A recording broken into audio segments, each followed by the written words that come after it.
예, 성도님 안녕하세요. 네, 반갑습니다. 예, 너무 오래간만에 스김의 교회 온 것 같아서 참 주님 앞에 감사드립니다.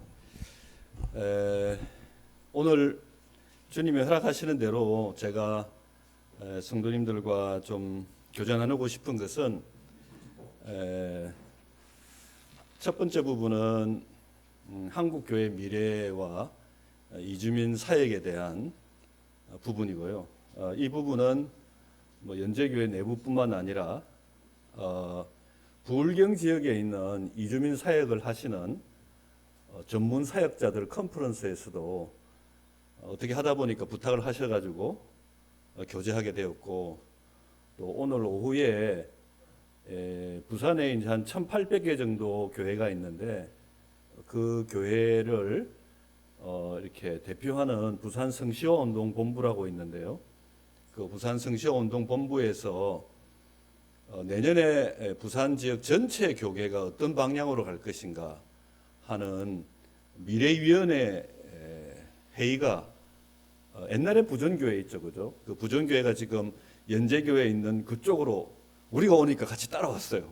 오고 옛날 부전교회 자리에는 가야교회라고 있는데 가야교회에 담임 목회하시는 그 박남규 목사님이 부산 교계 전체의 지금 대표를 하고 있습니다. 그래서 오늘 가야교회에서 부산 지역 교계에 리더 되시는 목사님들 한 3, 40분 정도가 모이는데 그때에 좀 이야기를 해달라 해서 오늘 여기서 이야기할 내용과 유사한 내용을 또 하게 됩니다.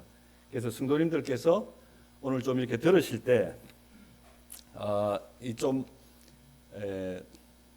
잘 이해하실 수도 있고 이해를 못 하실 수도 있는데 저는 그 부분에 대해서 그냥 인간적으로 걱정할 뿐이고 하나님께서 연제교회나 스김의 교회를 부르셔서 이곳에서 주님을 섬기는 것이 우리 뜻이 아니기 때문에 인사발령권자가 하나님이시고 또 김해교회가 스김의 교회가 위치해 있는 지역이 나중에 다루를 보시면 알겠지만 엄청나게 중요한 위치적 그 가치를 가지고 있습니다.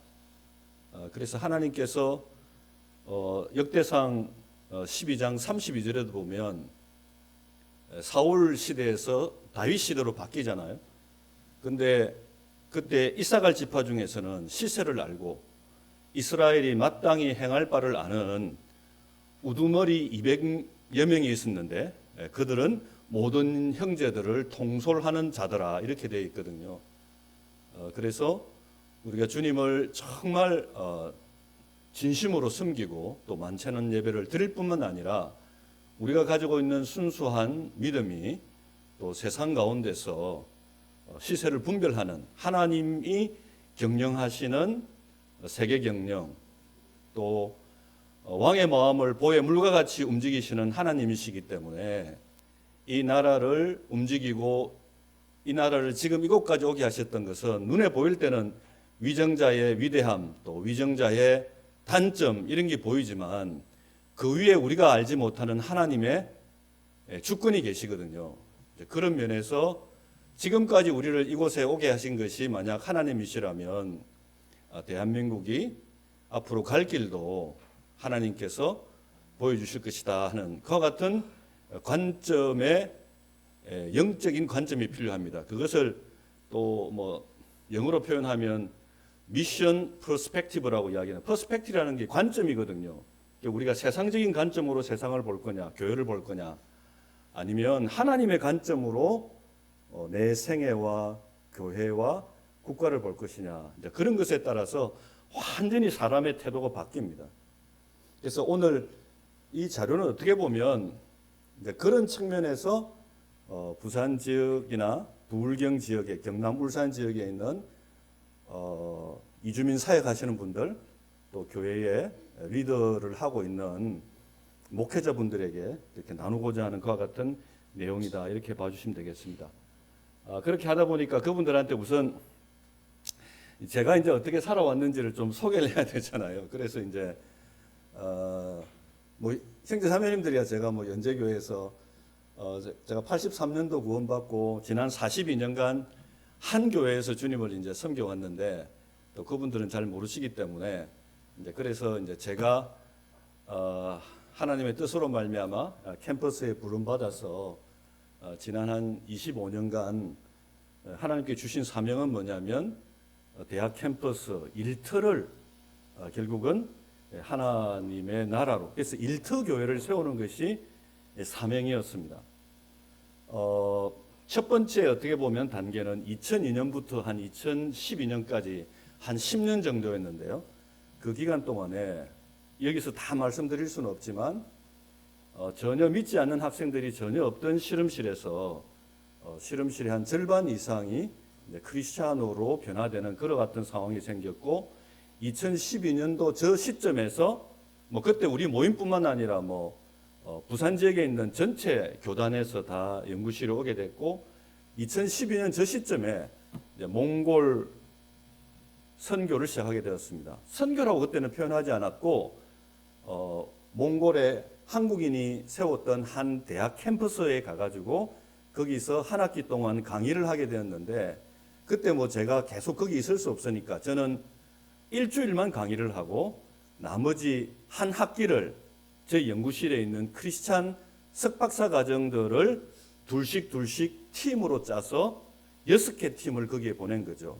그렇게 해서 한 학기 강의를 다 하게 되었습니다. 그때 만났던 유학생, 몽골 유학생들이 지금 연제교회의 몽골 교회의 기초가 되었습니다. 그러니까 이 선교는 하루아침에 이루어지는 것이 아니라 오랜 기간의 부르심에 대한 순종과 이런 게 있죠. 연제교회가 몽골 교회를 세우기까지 한 20여 년이 걸렸는데 늘 제가 이제 2004년부터 장로일을 하게 되었거든요. 형제님들이 다 그런 건 아니지만 도대체 몇 명 구원받았느냐. 그렇게 투자해가지고 교회에 이 성도들의 귀한 헌금을 가지고 어떻게 그 일을 감당할 수 있겠느냐. 그런 이야기들이 참 많았습니다. 그럼에도 불구하고 결국 많은 형제 자매님들이 믿고 그 부분을 이렇게 걸어왔던 것이 오늘날에 어떻게 보면 몽골 교회의 결실이 아니겠느냐. 왜냐하면 요한계시록에 나와 있는 이 교회라고 하는 것은 한 개인의 어떤 부름이 아니거든요. 결국은 교회의 모든 흥망성쇠 그리고 어떤 좌절과 실패와 성공과 열매는 한 사람에게 돌아가는 것이 아니라 그 교회에 속해 있는 모든 성도들의 면류관이자 영광이거든요. 그런 의미에서 보면 석임의 교회도 마찬가지 아니겠느냐. 어떻게 보면 일부가 이주민 사역이나 또는 유학생 사역을 하는 것처럼 보이지만 하나님의 관점에서 보면 하나님이 그들을 우선 불러서 사용하고 있다는 거죠. 이 지체라는 것이 다 연결되어 있기 때문에 모든 사람들이 그냥 그 일에 다 뛰어들 수는 사실은 쉽지는 않습니다. 저희들이 몽골 사역팀과 중국 사역팀과 네팔 팀들이 있거든요. 네팔 팀은 어제 토요일 날에도 영산대학 앞에 가가지고 크리스마스 교회에 이번 연말 행사 때 초대하고 또 그 학생들하고 같이 이렇게 식사도 하고 그렇게 했거든요. 근데 거기에 연제교회가 다 갔습니까? 아닙니다. 한 6, 7명 이래 갔지만 교회가 전체 단톡에 올려서 그 소수의 형제 자매님들이 움직이는 것이지만 그것을 마치 우리가 모두 다 가는 것처럼 기도하고 마음으로 함께 하는 거죠. 이제 그것이 우리가 이야기하는 교회의 성숙함이 되는 것입니다. 이제 그런 측면에서 이제 이 동영상을 이제 하나 보여드렸는데 이게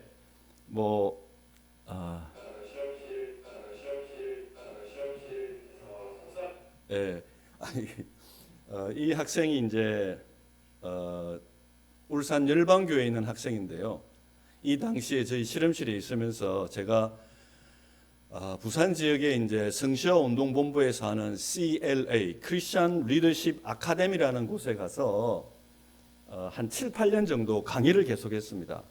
한 학기에 한두 번 정도. 근데 그 CLA 크리스천 리더십 아카데미에 모이는 학생들이 누구냐면 아까 말씀드린 대로 부산 지역에 1000여 개 이상 있는 교단과 교파를 초월한 그 교회에 청년들이 모입니다. 그럼 한 기수당 한 5, 60명이 모이거든요. 근데 그 강의를 목사님들이 하는 게 아니라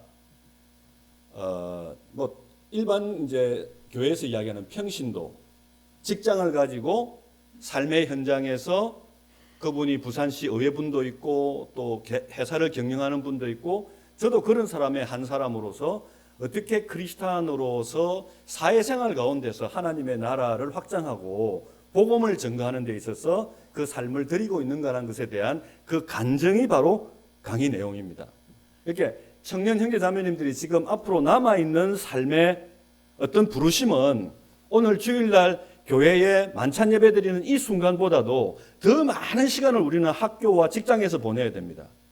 그러니까 우리가 좋은 대학 들어갔다고 박수 칠 것이 아니라 도리 어떻게 보면 대학 입학은 선교사 파송식이 되어야 됩니다. 어떤 좋은 대학 가면 박수 치고 안 그러면 뭐 이렇게 슬퍼하고 그것은 세상 사람들이 하는 거죠. 근데 그리스도인의 입장에서는 뭐냐면 대학의 높고 낮음의 문제가 아니라 하나님께서 나를 그곳에 보냈다는 거예요. 아무도 보내지 않는 또는 아무도 관심 없을 수 있는 그곳에 나를 학생으로서 최소한 4년, 6년간 거기 보냈다는 거 아닙니까? 그럼 그게 하나님의 이유가 있는 거죠. 그것이 바로 미션 퍼스펙티브. 하나님의 관점에서 우리의 삶을 보는 겁니다. 좌절할 것도 없고 기뻐할 것도 없고 뭐 교만할 것도 없는 거예요. 그러면 그 속에서 뭐냐면 영혼이 보이기 시작하는 거예요. 저는 83년도에 예수님을 믿고 난 다음에 대학 3학년 때였습니다. 학교에서 집에까지 가는데 한 10정거장 정도 버스를 타야 되는데 아니 저 혼자 구원받았고 나머지 사람 다 지옥 가는 것 같아요. 그래서 벌떡 일어나가지고 제가 3학년 누구인데 잠시 제 이야기를 좀 들어주십시오 해가지고 그래 복음을 전했어요. 근데 아무도 제지하지 않더라고요. 그리고 또 우리 동아리라 그러죠. 거기서도 막 복음을 전했어요. 그 중에 이제 한 사람이 구원받았는데 오늘 같이 온 우리 자매입니다. 교회 안에서 결혼의 문제 여러 가지 있지만 열심히 복음 전하십시오. 열심히 복음을 전해서 그 영혼을 어떻게든 교회에 연결시키고 교회는 그것에 대해서 최선을 다해서 복음 전하는 것.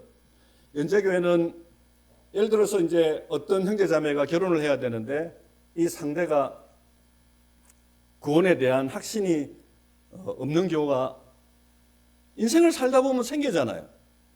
그것을 우리가 교회가 징계를 주고 교회 교제에서 끊는 방법도 있지만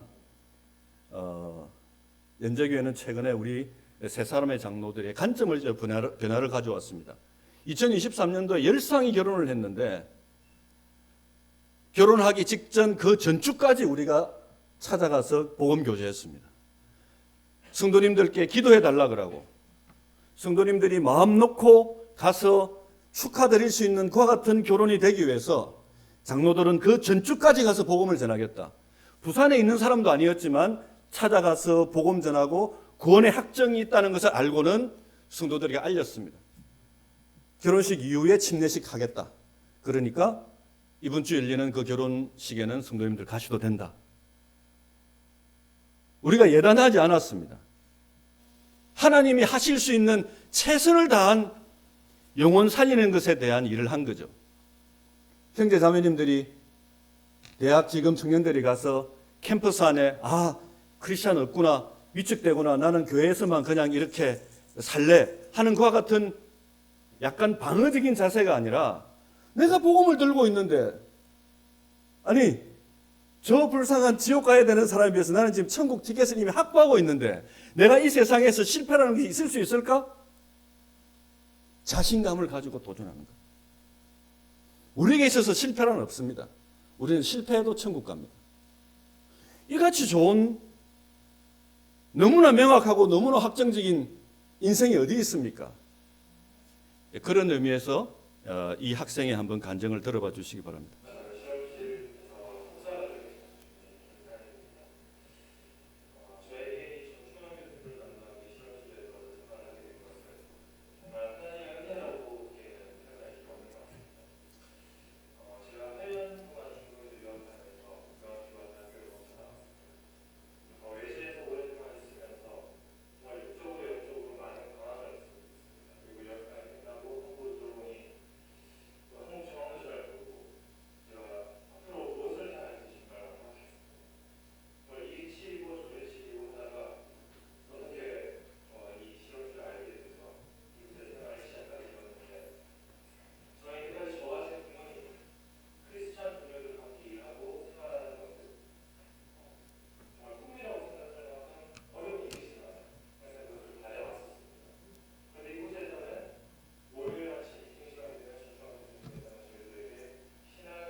제가 한 6, 7년 정도 부산 지역에 있는 사실은 청년 회장들을 거의 다가 강의를 듣고 또 그 속에서 우리가 함께 교제를 나누었는데요.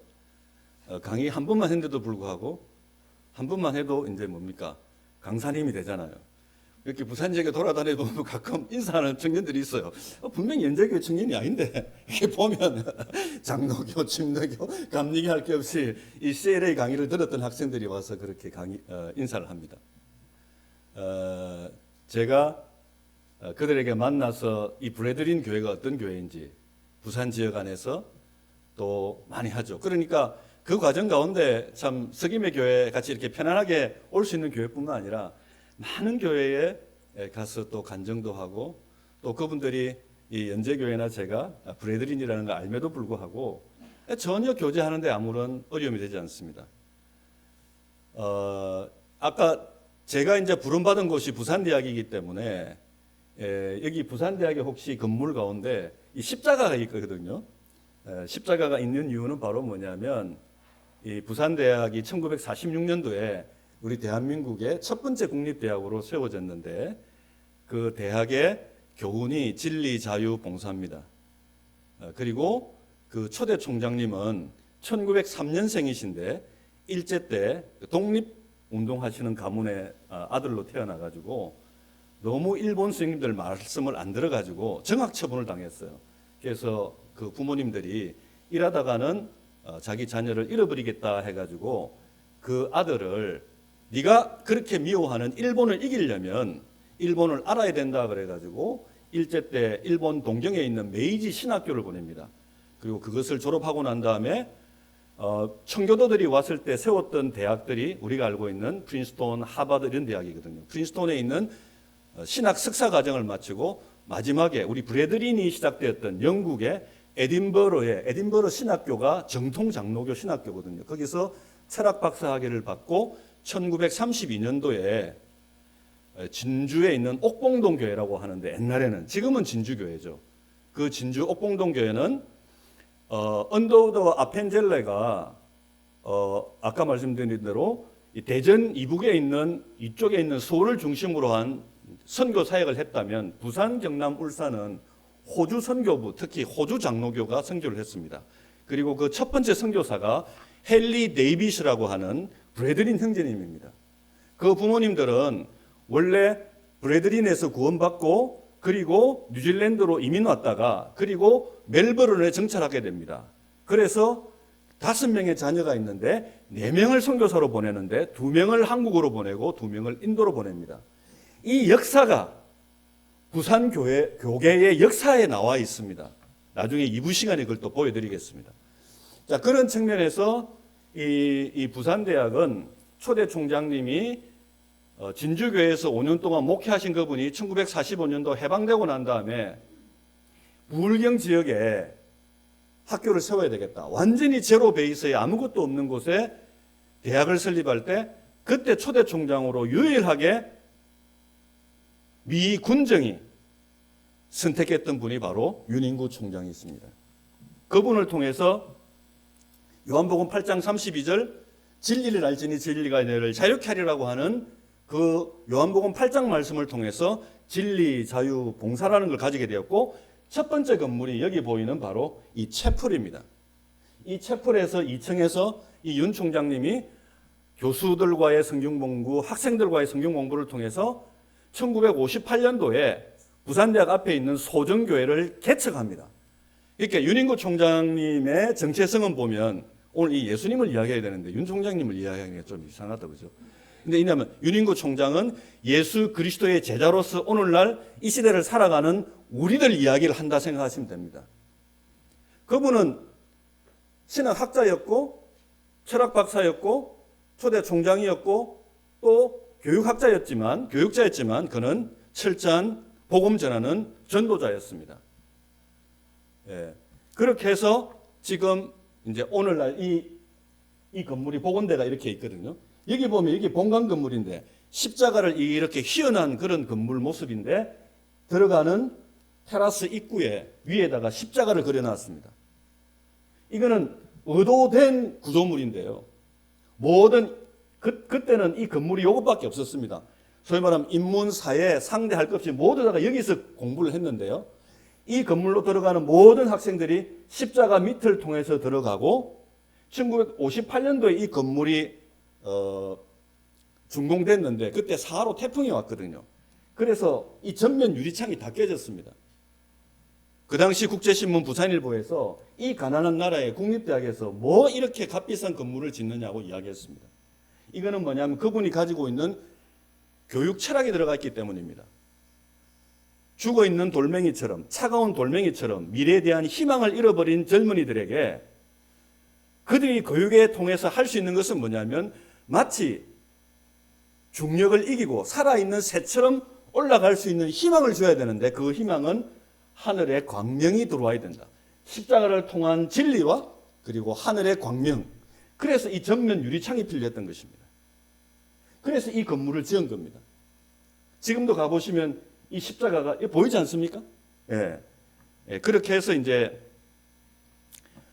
제가 이 대학에 학생이 아닌 교수로 발령을 받고 난 다음에 이 역사를 알고 난 다음에 지난 60년간 부산대학에 채플로 시작됐던 대학에 채플이 끊어졌다. 어떻게 하면 이 채플을 살릴 수 있을까?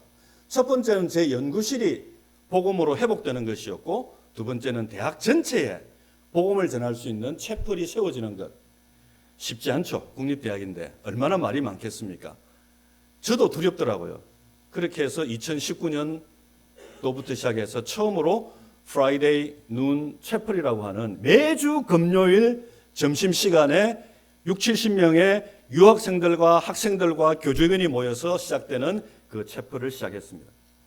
채플을 시작할 때 하나님께서 저를 아까 이 부산대 기계공학부가 교수가 한 60명이 되고 부산대 안에서 제일 큰 단일 학부입니다. 뭐 학장이라고 이야기하기도 하는데요.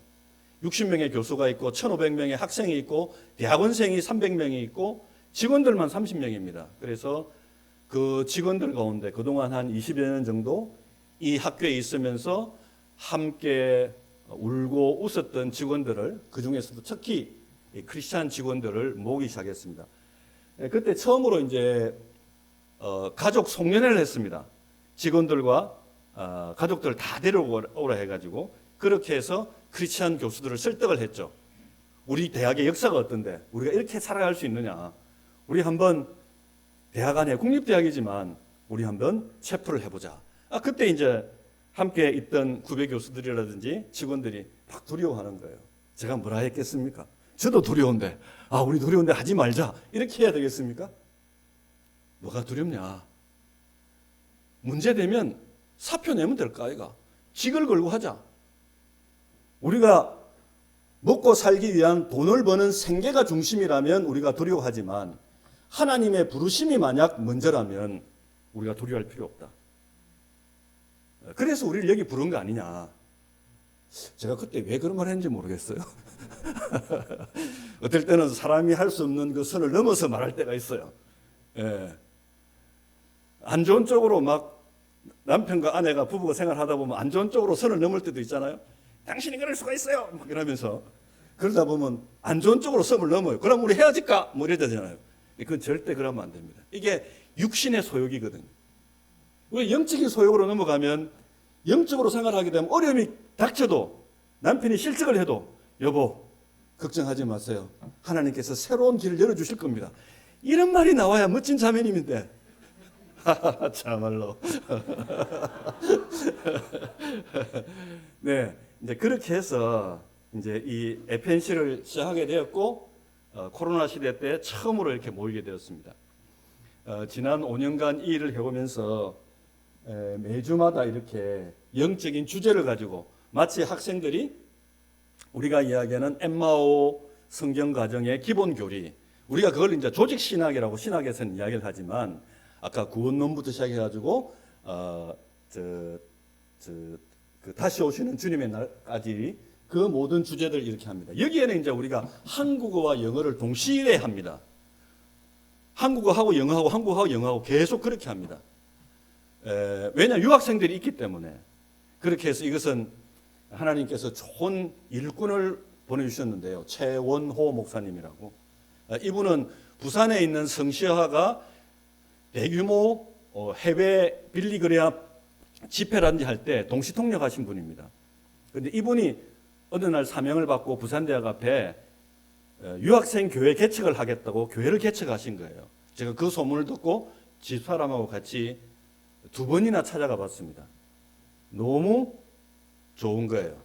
그래서 이분을 제가 학부장으로 있을 때 저희 대학의 직원으로 뽑았습니다. 그러나 사역은 해야 되니까 화, 수, 목 3일만 대학에서 일하는 그런 컨트랙트를 계약을 하게 됐죠. 그래서 현재 직원이지만 목사님인 최원호 목사님, 그리고 아까 말씀드린 대로 크리스찬 교수들과 교직원들이 이 FNC를 지키고 현재 운영하고 있고, 점심때마다 60-70명의 학생들이 오니까 점심을 제공해야 되잖아요. 외부에 의존하지 않고 우리 모두 다가 자발적으로 도네이션 해가지고 제 이름으로 된 통장이 어쩔 수 없이 전체적인 통장이 될 수밖에 없었고, 그것을 하고 있습니다. 요즘 점심때 도시락이 왜 그리 비쌉니까? 조금만 해도 다 10,000원이 넘어요. 그러니까 그것을 매주마다 60명을 먹인다 생각해 보십시오. 그것을 1년 동안 수천만 원이 들어가죠. 그렇지만 이 함께하고 있는 직원들이 너무 감사함으로, 기쁨으로 그 일을 담당하고 있습니다. 예. 참 하나님께서 신실한 일꾼들을 보내주시는 거 감사드리고요. 그래서 이제 코로나 시대 때 캠퍼스에 신천지라든지 안상홍이라든지 이런 이단들은 굉장히 득세하는데, 전통적으로 복음을 전해왔던 캠퍼스 선교단체들이 완전히 다 허물어졌어요.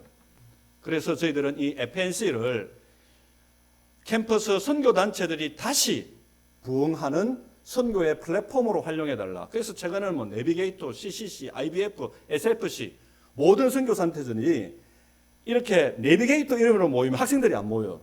그런데 FNC에 온나 하면 FNC에 와가지고 이 미팅에 한번 참석하고 나면 다 돌아가는 거예요. 그 내비게이터 바이블 스터디에 가는 거예요. 어제는 이번 주 금요일에는 내비게이터 형제들이 이 FNC 점심을 섬겼는데, 와, 지금은 한 10여 명 이상 모였어요. 그 코로나 전에는 2-3명도 한 학기에 신입생이 없었어요. 그런데 이 FNC를 통해서 이제 많은 이제 학생들이 늘어나게 되었고, 심지어는 CCC의 대표인 박성민 목사님이 이 소식을 듣고 부산대에 내려와가지고 점심 때 또 말씀을 전하기도 하고, 이런 모습으로 저희들이 이제 모이고 있습니다. 아까 말씀드린 대로 지역 교회에 사실은 많은 성도들이 대학을 거쳐서 가기 때문에 이 대학에서 선교 일을 했던 많은 사람들을 통해서 사실은 복음을 듣고 지역 교회로 들어갔거든요. 어떻게 보면 지역 교회는 캠퍼스 선교에 빛을 지고 있는 거죠. 그런데 지금 캠퍼스 선교는 완전히 무너져 있습니다. 그래서 그런 졸업하고 난 다음에 직장 가지지 않고 스스로 삶의 비용을 해결하면서 복음을 위해서 일하는 사람들을 간사라고 이야기하는데요. 12개 선교단체들의 간사들을 모아서 FNC에서 이렇게 식사하면서 앞으로 캠퍼스가 어떻게 될 것이라고 하는 것에 대한 전망들을 이야기하면서 격려하고, 그래서 지금 부산대학에 있는 캠퍼스 선교단체 간사들은 영어 공부하는데 바로 뭐냐면 영어로 복음을 전하는 훈련을 지금 현재 진행 중에 있습니다. 이런 일들을 하나님께서 아시고 우리 모임과 제일 가까운 미국의 남침례교회에서 선교사를 파송했습니다. 이 게비 자매라고, 이 자매는 미국 텍사스에 있는 대학을 졸업하기 전에 2년간 지금 한국으로 선교사로 자원해서 왔습니다. 그런데 이 부모님이 멕시코에서 온 이민 3세대인데 그 어머니도 마찬가지로 자기 할아버지 때부터 목회를 하셨던 분이고, 그리고 지난번에 이 딸이 이제 부산까지 와가지고 선교사를 일한다니까 너무 궁금해가 오신 거예요.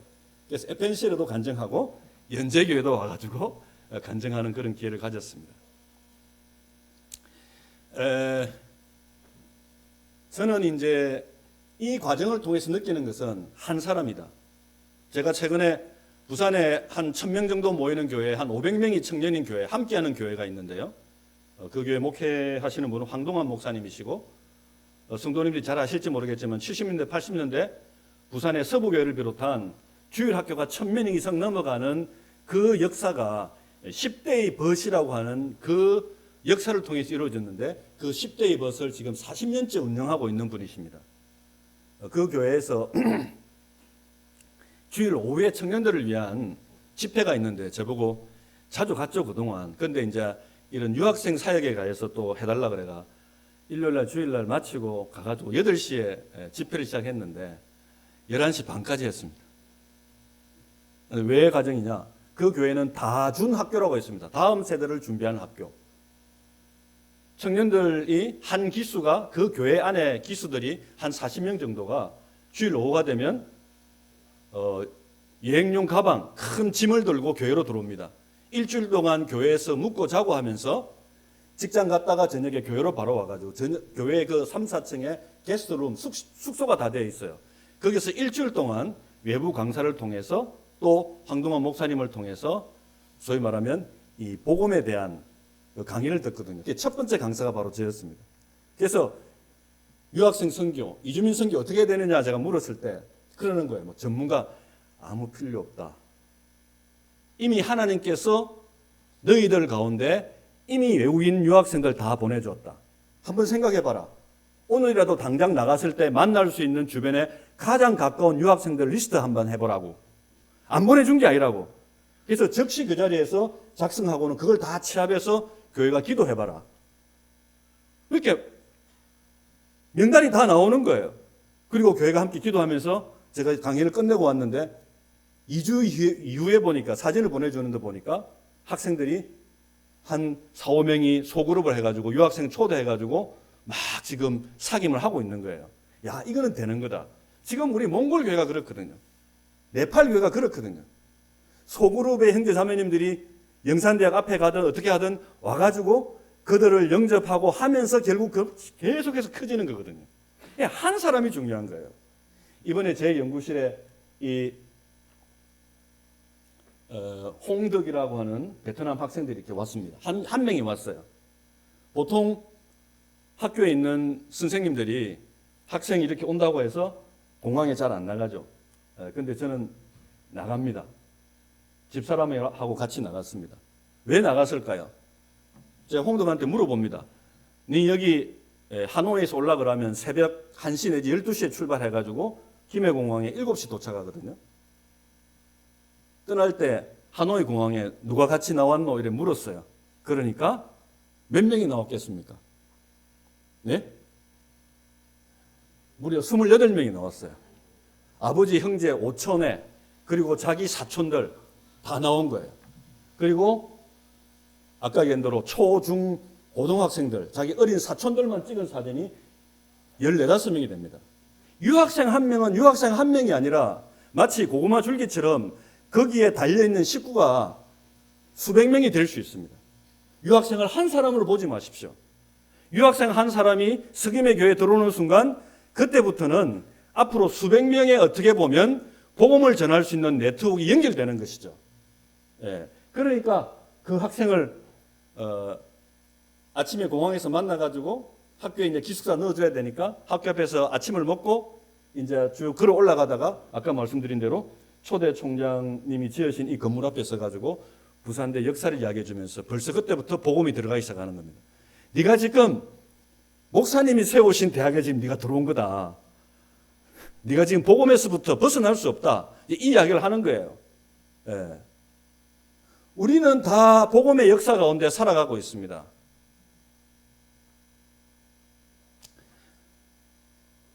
오늘 하도는 뭐냐면 석임의 교회의 미래 인재가 누구냐는 거예요. 그걸 조금 더 넓히면 김해 지역의 미래 인재는 누구고 대한민국의 미래 인재는 도대체 누구냐. 이거는 우리 한국의 자녀들을 관심 가지지 말자든지 또는 그들이 중요하지 않다는 이야기가 아닙니다. 그것은 우리가 앞으로 우리가 죽고 난 다음에 50년 뒤에 이 대한민국이 처하는 상황이 이 화두를 꺼내고 있는 겁니다. 제가 대학을 들어갈 때 1980년대에 100만 명이 수능을 쳤습니다. 20년 뒤인 80년대에 83만 명이 쳤습니다. 올해 48만 명입니다. 16년 뒤에 2040년도에는 26만 명입니다. 짧은 40년이라는 기간 속에서 우리가 이야기하는 4분의 1로 미래 인재가 줄어들고 있습니다. 그러면 지금 우리가 이제 5천만 명이라고 하는 이 인구를 유지한다 치면 어떤 분은 그래요. 뭐 우리가 3천만 명이 되든 2천만 명이 되든 로봇이 하면 되지. 그거 뭐 걱정할 필요 없다. 이렇게 생각하는 분도 있어요. 그래서 기술 개발 더 하자. 근데 AI의 로봇이 사랑도 할 수가 없고 그들이 소비도 할 수 없어요.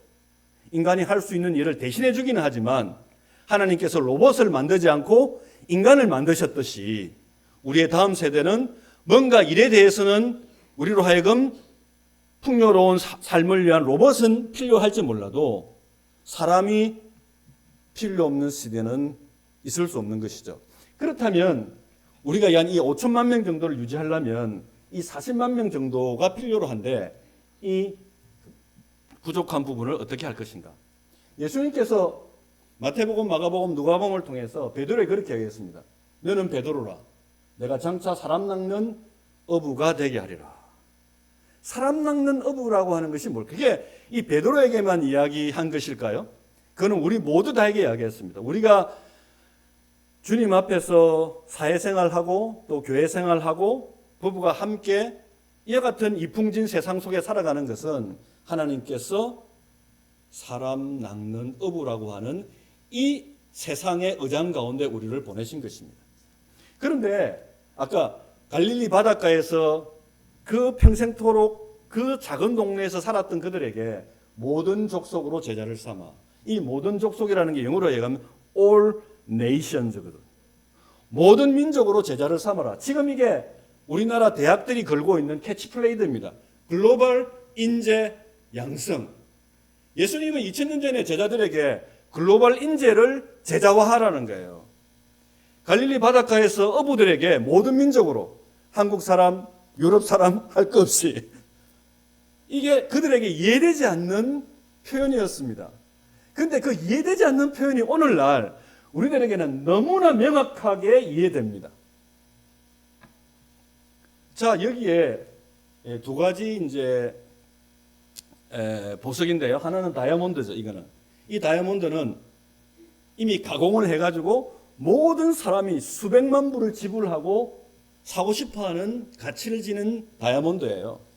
또 하나 다이아몬드는 뭐냐면 이게 원석으로 있을 때 땅 밑에 아직 개발되지 않아가지고 이렇게 있는 거예요.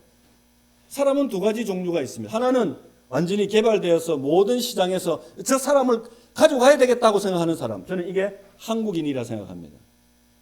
아직 개발되지 않은 사람들이 있어요. 우리가 어떻게 가공하느냐, 우리가 어떻게 훈련하느냐에 따라서 달라지는 거죠. 또 한편으로 보면 이게 우리의 청년들입니다.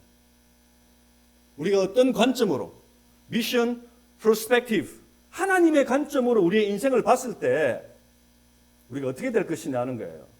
이게 땅에 있는 아직 숨은 부화 같은 것이 이런 다이아몬드로 바뀌는 거예요. 이게 우리의 청년들의 미래의 모습이고 지금 현재의 모습일 수 있습니다. 자, 그러면 이 감추어져 있는 부화는 뭘까요? 아까 이게 우리한테 이미 들어와 있는 거죠. 이주민, 다문화, 유학생입니다. 옛날에는 우리가 이들을 만나기 위해서 우리 교회에 일해야 될 귀한 자원을 해외로 보내가지고 거기서 일을 하게 했어요. 그분들도 거기 가서 젊은이들을 막 만나려고 하는 거예요.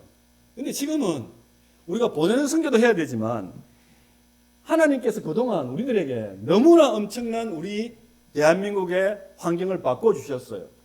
유학생 수가 25만 명, 앞으로 이게 40만 명, 50만 명이 넘어갑니다. 그리고 또한 외국인 주민이 260만 명, 이미 우리 인구 5%를 넘어갔습니다. 전문가들이 전체 대한민국 인구의 5% 정도가 다문화 사회에 소위 말하면 문턱이라고 이야기하는데 우리는 이미 다문화 사회로 들어왔습니다. 여러분이 계시는 이 김해는 어떨까요? 김해는 이미 말도 못합니다. 말도 못해. 예. 근데 내가 이 다문화 이거 난 아무 관계 없어. 우리 교회는 그냥 뭐 우리 한국 사람들끼리만 잘 먹고 잘 살면 돼. 이렇게 하면 이 앞으로 교회의 미래가 교회에 하나님께서 이곳에 우리를 세우신 그러니까 연제교회는 또 어떨까요? 저는 이제 이것을 이제 이야기하는 겁니다. 이제 제 이야기하고 저는 하나님께서 저에게 감동 주셨다. 그것도 한순간이 아니라 오랜 기간 동안에 제 삶에 구원받고 난 이후에 지난 40년간 하나님께서 이런 이야기를 하도록 점진적으로 그것을 경험하게 해 오셨다. 이제 이렇게 보는 거예요. 더 중요한 것이 뭐냐면 아까 이 이주민들이 낳는 다음 세대입니다. 이 다음 세대가 이미 28만 명이 넘어갔고요. 매년 3% 이상의 증가율을 가지고 있습니다. 우리 인구는 주는데 다문화 가정의 자녀는 늘어나는 거예요. 자, 이거를 이제 우리가 어떤 관점에서는 이게 미래의 문제가 될 수 있다고 이야기하는 사람이 너무 많고요. 이주민 사역하시는 분들도 뭐냐면 늘 그런 부정적인 시각, 안 된다, 부족하다, 이것만 이야기하다가 새로운 관점으로 제가 아니다, 이게 정말 하나님이 주신 기회고 하나님의 축복이라고 이야기했을 때 그분들이 참 이렇게 공감하고 감사하시더라고요. 아브라함부터 시작해서 아브라함, 그리고 유대인들의 역사, 그리고 초대교회의 역사, 크리스천은 사실은 우리의 시민권은 하늘에 있는지라 우리는 사실 이주민입니다. 그리스도인 자체가 뭐냐면 이주민의 역사입니다. 기독교 역사는 뭐냐면 이주의 역사였습니다. 대표적인 이주 역사가요, 1517년 10월 31일 루트가 종교개혁을 일으켰죠. 종교개혁을 일으키고 난 다음에 한 100여 년 이상 선교라고 하는 것은 꿈도 꾸지 못했습니다. 왜 그렇습니까? 구교와 신교 사이에 피비린내 나는 전쟁이 있었습니다. 특히 체코, 폴란드 이런 지역에 1700년도에 체코에 있는 한 그리스도인 무리들이 30년 신구의 그 전쟁을 피해서 밀려서 어디 들어가냐면 독일로 들어갑니다. 모라비안 형제단입니다. 그 모라비안 형제단들이 만났던 사람들이 바로 뭐냐면 그 당시 독일에서 있었던 경건주의 운동. 경건주의 운동은 스페너, 플랑크, 그 다음에 진젠돌프라고 하는 세 사람의 위대한 인물이 있는데요. 이들은 어떤 이야기를 했냐면 경건주의가 막 열심히 기도하고 성경 읽지 이런 게 경건주의가 아닙니다. 독일의 경건주의의 정확한 정의는 뭐냐면 이신칭이라고 하는 신약교회의 어떤 믿음의 이론 또는 그 믿음의 축복 속에만 갇혀있지 않고 우리가 그 이신칭의를 삶을 통해서 우리의 일상의 삶을 통해서 어떻게 나타낼 것인가, 즉 야고보서에서 이야기하는 믿음의 실천을 강조한 것이 경건주의입니다. 그리고 그 경건주의자들이 추구했던 방향이 바로 뭐냐면 선교였어요. 그 대표적인 인물이 바로 진젠돌프 백작입니다.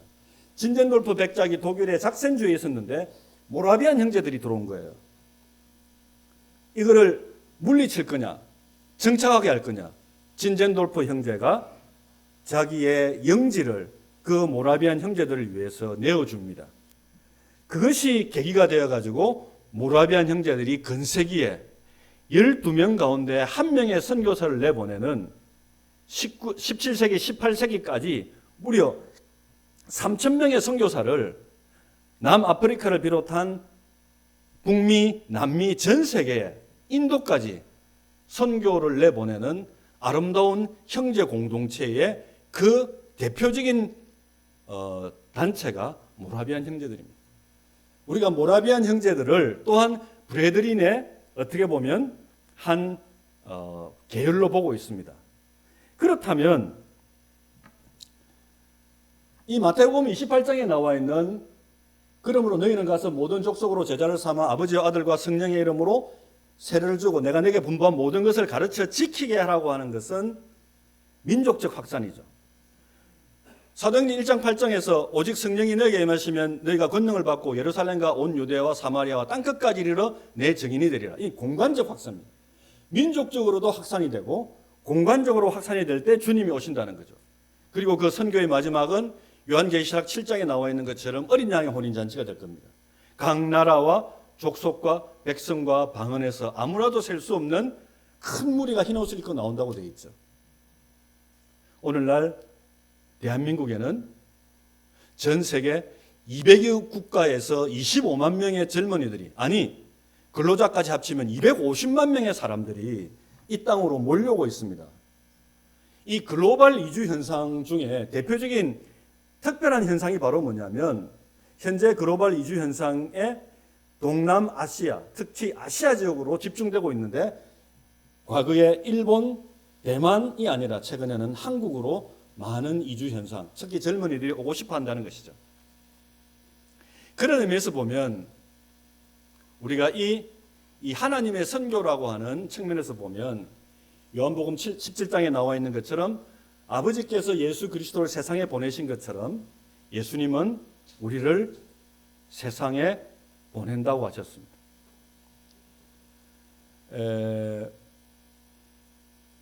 선교의 많은 전문가들이 선교를 이야기할 때 하나님의 선교는 하나님의 예수님을 보내셨듯이 예수님은 우리를 세상에 보내신다고 합니다.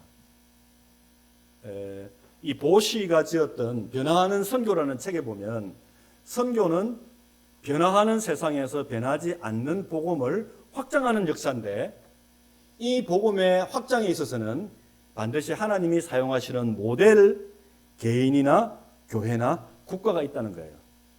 그런 측면에서 보면 오늘날 이 대한민국은 어떤 역사를 가지고 있을까요?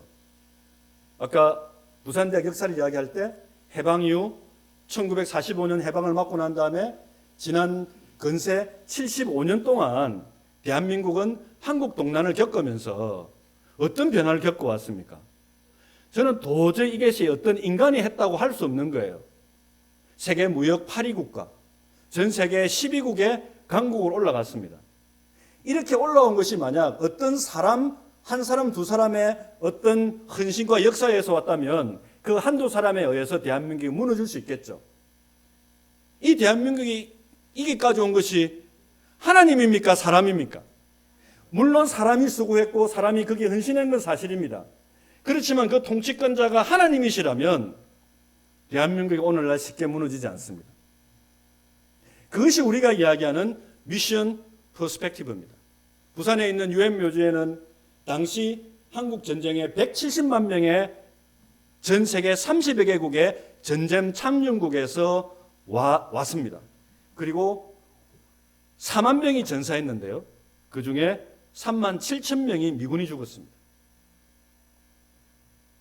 그런 엄청난 희생과 대가를 치르고 한국인은 물론이고요. 대한민국은 2050 5천만 명, 이 대한민국 인구가 5천만 명이라는 작은 숫자가 아닙니다. 5천만 명이 다 2만 불 이상, 5천만 명이 3만 불 이상의 국가가 된 거예요. 2012년, 2021년 세계 7번째국. 대한민국 우습게 보면 안 됩니다. 대한민국 우습게 보지 마십시오. 그리고 실질적인 임금이 우리가 그렇게 이야기하던 일본을 추월했습니다. 이 전 세계 인구 중에서 일본을 제일 무시하는 나라가 하나 있는데요.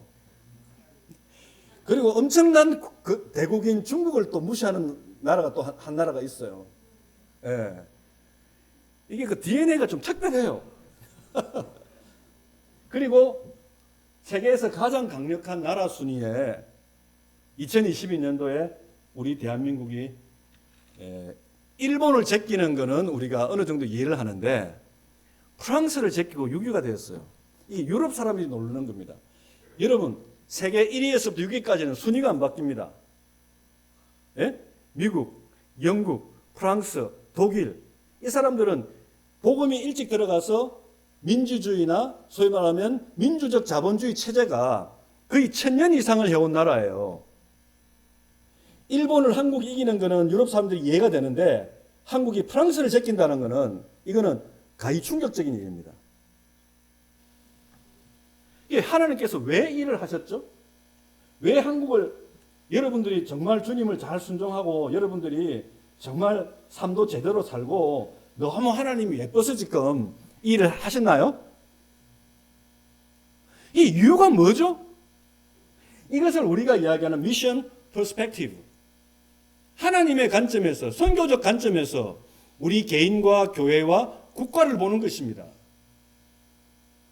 왜 이 일을 하나님이 하실까? 한국에 몰려오는 외국인 젊은이들의 그 선행 지표를 볼 수 있는 것이 바로 뭐냐면 그 학생들이 한국어를 배우는 겁니다. 연제교회에 네팔 학생이 많잖아요. 제일 많은 한국어를 배우는 학생들이 네팔, 캄보디아 학생입니다. 유학생 사역을 하려면 한국어를 어느 나라에서 얼마큼 많이 배우는지를 알면 앞으로 이 나라에서 학생들이 들어온다는 걸 우리가 미리 알 수 있습니다. 그런데 거기에 들어오는 학생들이 네팔 3,500만입니다. 정말 그 나라의 국경을 넘어서 대한민국까지 온다는 것은 그 애들 입장에서 보면 그거 쉬운 게 아닙니다. 뭔가 다른 생각을 갖고 있지 않으면 그 현실에 붙어 있지 어떻게 나오겠어요? 우리는 여기에 너무 많은 외국인 사람들이 있으니까 너무 범상하게 보는 거예요. 그냥 쉽게 보는 거예요. 그런데 그 한 사람이 부모, 친척, 아비 집을 떠나서 이까지 오기에는 아까 베트남 학생 봤잖아요. 보기에는 그냥 한 학생인데 그 온 가족과 그 온 가문의 희망을 안고 이까지 온 거예요. 근데 왜 무시하세요? 근데 왜 관심을 안 가지세요? 만약 선교사들이 이런 한국인의 처절한 1940년대, 50년대, 1890년대 그와 같은 우리 한국인을 무시했다면 어떻게 오늘날 우리가 이 복음을 받아들일 수가 있겠습니까? 우리는 너무나 많은 빛을 지고 있는 거예요.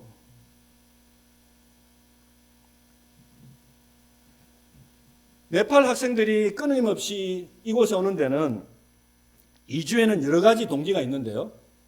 그들이 국가를 구하겠다. 우리 가정을 구하겠다. 뭐 복음을 믿겠다. 이런 거창한 것보다는 결국은 뭡니까? GDP가 25배 차이가 나요. 먹고 살기 위해서 오는 것이 8, 90%가 넘습니다. 이게 대한민국의 경제적인 부요가 없으면 한국에 올 가치를 상실해버린다는 거예요. 하나님께서 대한민국을 세계 7위나 6위나 10위권 안으로 집어넣는 것은 전 세계 젊은이들이 한국에 올 이유를 마련해 주는 거예요. 네팔은 전체 GDP 중에 4분의 1이 송금에 의해서 나라가 움직입니다. 이게 우리나라 60년대의 상황입니다. 베트남 전쟁, 중동 건설 현장 붐을 통해서 그리고 독일의 파독 간호사들, 광부들 그들이 다 송금한 돈으로 우리가 오늘날 이렇게 차관도 빌려오고 대한민국이 일어나는데 핵심적인 역할을 한 거 아닙니까? 왜 우리는 이 과거에 그 어려운 우리의 역사를 잊어버리고 있을까요? 이스라엘 백성들을 향해서 너희가 나중에 잘 되고 난 다음에 여호와의 은혜를 잊어버리고 이 모든 것이 너희들의 능력으로 된 줄 너희가 교만할까 참으로 두려워한다 그랬습니다. 우리가 회개해야 됩니다. 이주민 사역은 교회의 각 개인과 교회 전체가 하나님 앞에서 겸손함을 나타내는 증거입니다. 그거 없으면 이주민 사역 할 수가 없습니다. 내가 이만큼 냈는데 왜 구원을 이번 달에 왜 침례도 안 받고 그동안 한 5, 6년 했는데 왜 이렇게 사람이 안 오고 이런 이야기를 하면 그 사역은 접어야 되는 거예요. 그러면 그 축복은 다른 교회로 넘어가죠. 할 수 있는 사람은 많이 있어요. 그런데 그것을 우리가 하나님에 의해서 선택받는 것은 놀라운 주님의 축복이자 은혜입니다. 그런 의미에서 보면 이 시대에 하나님의 지역교회를 부르시는 하나님의 섭리가 있는 것입니다. 그럴 뿐만 아니라 이 교회 속에 있는 각 성도를 통치하고 다스리는 하나님의 이 시대의 주권이 있습니다. 스김의 교회 형제자매님들이 지금 조금만 돌아보십시오. 직장 가운데, 이웃 가운데 너무나 많은 외국인들이 있습니다. 내가 직접 컨택할 수 있고 한 자리만 걸치면 컨택할 수 있는 외국인 리스트를 한번 뽑아보십시오. 그리고 그것을 교회가 취합해가지고 기도하십시오. 그리고 그들을 초대하십시오. 그들을 섬기십시오. 그들을 이 섬김의 교회의 한 부속물로 생각하지 마시고 그들을 독립적인 교회로, 형제로 세워서 그들로 하여금 그들 민족에게 복음을 전하게 하십시오. 제가 몽골 이제 사역을 할 때 몽골 이제 유학생을 받았잖아요. 유학생 받을 때 제가 첫 번째 제자, 이거 다 이야기할 수는 없는데 그 제자 중에 한 말이 있습니다. 나는 너를 학생으로 받지 않았다. 나는 너를 캠퍼스 사역의 동력자로 너를 불렀다. 네가 몽골 네 민족에게 복음을 전해다오. 근데 그 마음을 하나님께 주셨는데 하나님께서 십수년이 지나고 난 다음에 그게 눈의 현실로 나타나더라고요.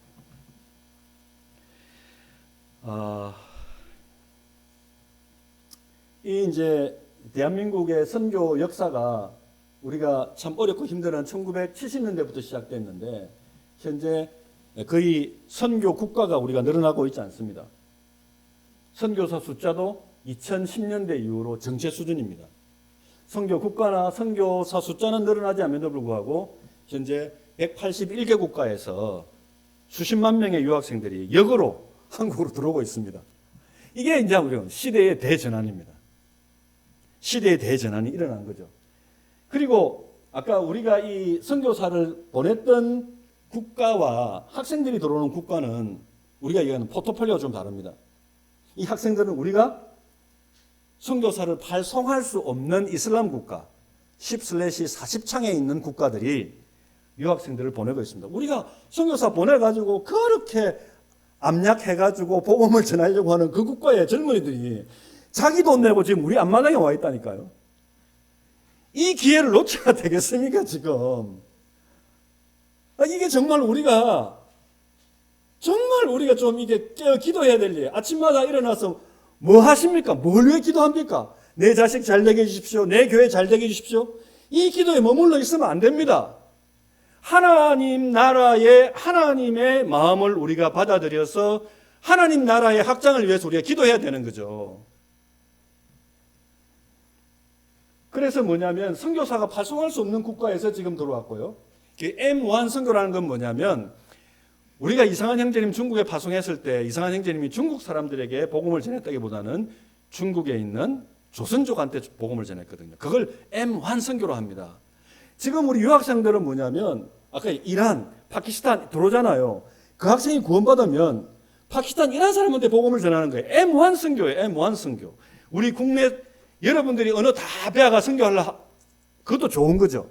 그거는 그렇게 선교사로 돌아가신 분들이 해야 될 일이고 우리는 사랑으로 베풀면 그들이 하나님의 언어로 말미암아 어느 날 구원받아요. 어느 날 교회 오지 말라는데 자꾸 오는 거예요. 왜? 사랑이 그리워서. 이렇게 자기를 인격적으로 대해주는 곳이 없더라는 거예요. 복음을 문자적으로 전하고 성경부터 밀어가지고 예수 그리스도께서 모든 죄를 다 양수해 줬네. 이런 말 하고 싶은 걸 좀 자제하시고 내 몸을 열고 내 지갑을 열어가지고 먼저 좀 섬기는 것부터 먼저 하셔야 되는 거예요. 너무 투자 없이 너무 희생 없이 우리가 사람을 얻으려고 하는 것은 예수 그리스도는 그분의 온 생애를 십자가에서 드려가지고 그분을 그 생명을 대가로 지불하고 우리를 구원시켰잖아요. 부부관계를 어떻게 이야기합니까? 형제님들 한번 생각해 보세요. 하느님께서 아내에게 어떻게 하라 그랬습니까? 그리스도께서 교회를 위하여 자기를 드리신 것처럼 아내를 위해서 죽으라. 그게 에베소스의 원리예요. 자매님들에게는 교회가 그리스도에게 100% 순종하듯이 교회가 그리스도에 순종하지 않으면 이게 자매님들이 가정에서 형제님들께 순종하지 않는다는 걸 사실 보여주는 거예요. 그게 뭐냐면 우리가 얘기하는 신학교회의 원리란 말이에요. 그럼 우리가 그리스도의 그 피의 대가를 지불하고 우리가 구원받았잖아요. 그럼 아까 제가 FNC 할 때 같은 교수님들이나 직원들한테 저도 쫓겨나는 거 왜 걱정이 안 되겠습니까? 그렇지만 그 부분은 주님께 맡기고 우리가 그 일을 해보자는 이야기잖아요. 근데 만약 제가 뒤로 물러나가지고 그렇지. 뭐 총장님이나 뭐 학교에서 만약 그렇게 제재를 구하면 우리 완전히 잘리는 거 아이가? 이렇게 내가 뒤로 숨어버리면 안 되는 거예요. 형제 자매님들이 여러분이 속해 있는 가정이나 직장이나 가문에서 다 어떻게 보면 하나님께서 새로운 변화를 일으키기 위한 그런 계기로 여러분들을 구원시켜 주신 거단 말이에요.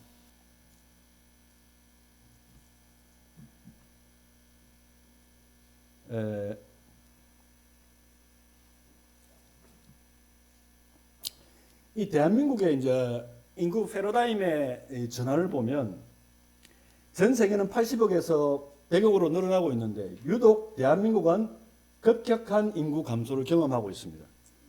자, 이게 책임을 젊은이들이 애 안 낳아서 그렇다 해가지고 막 젊은이들한테 왜 장가 안 가느냐, 시집 안 가느냐 막 이래 이야기를 합니다. 근데 만약 우리가 모든 범사의 거부를 인정할 때 하나님께서 아까 얘기한 대로 선교적 관점에서 대한민국의 인구 대전환을 일으킨다고 생각해 보면 우리가 그런 격려도 해야 되겠지만 이걸 현실로 받아들이고 하나님의 뜻을 우리가 찾아야 됩니다. 네. 더 이상 결혼하지 않는 형제 자매들에게 괴롭히는 이야기 하지 마시고 이 뜻이 하나님이 어떤 뜻에서 이런 한국의 사회적인 현상을 일으켰는지를 한번 깊이 생각해 보세요. 대한민국의 이와 같은 변화는 앞으로 30년 뒤, 70년 뒤에 대한민국에는 2천만 명 정도의 이주민들이 한국에서 시민권을 획득해가지고 우리가 이야기하는 다민족 사회, 다문화 사회로 들어가라고 하는 하나님의 시그널로 우리는 해석해야 합니다. 그런 관점에서 보면 우리가 2021년도에 인구의 정점을 찍었습니다. 그 2021년도 동안 우리는 5천만 명이 2만 불, 3만 불, 세계 7위의 경제대국으로 도약을 했습니다. 그런데 이와 같은 과정 가운데 우리 현실은 어떤가요? 단일민족 사회로 인한 불공평, 서울 집중, 높은 자살률, 그리고 해외로 떠나는 젊은이들. 이게 뭐냐면 이 수능이란 체제가 바로 뭐냐면 한 번 시험 치가지고 1등에서부터 40만 등까지 사람을 딱 이렇게 서열을 매겨버려요. 그러면 우리가 이런 걸 사람을 평가하는 잣대로서 아까 이야기한 대로 그걸 통해서 이런 다이아몬드 이런 어떻게 보면 가치를 주고 있다는 거예요. 그 가치에 지금 우리 모두 다가 뭐냐면 거기에 매몰되어 있는 거예요. 어떤 면에서 보면 미국 사회를 보면 미국에 거기에는 한국인도 있고 중국인도 있고 이란인도 있고 히스패닉도 있고 다양한 민족들이 있잖아요. 그분들이 다 미국 사회의 대통령이나 가장 높은 자리에 다 올라가겠다고 그렇게 막 거기 못 올라갔을 때 막 불행하고 막 자살하고 그럽니까? 우리는 5천만 명이 다 한 자리를 놓고 지금 거기 가기 위해서 어떻게 보면 전쟁을 치르고 있는지 모릅니다. 너무 경쟁이 심하고 너무 서로 간의 텐션, 즉 이 경쟁이 높은 거예요. 이게 결국 뭐냐면 다문화 사회로 오면서 이와 같은 경쟁과 긴박성을 좀 완화시켜준다고 저는 믿고 싶습니다. 그렇기 때문에 우리 자녀들의 미래는 내하고 얼굴 색깔도 다르고 언어도 다른 어떤 사람들을 억셉트 해주고 받아들여주고 그들과 함께 더불어 살아가는 사회를 만드는 것이 훨씬 더 행복한 사회가 되는 겁니다. 이 교회 안에 몽골 사람도 있고 네팔 사람도 있고 중국 사람도 있고 베트남 사람도 있고 다양한 사람들이 이렇게 앉아가지고 서로 만찬 예배를 드리고 형제 자매로 서로 허깅도 하고 이런 교회가 훨씬 건강한 거예요.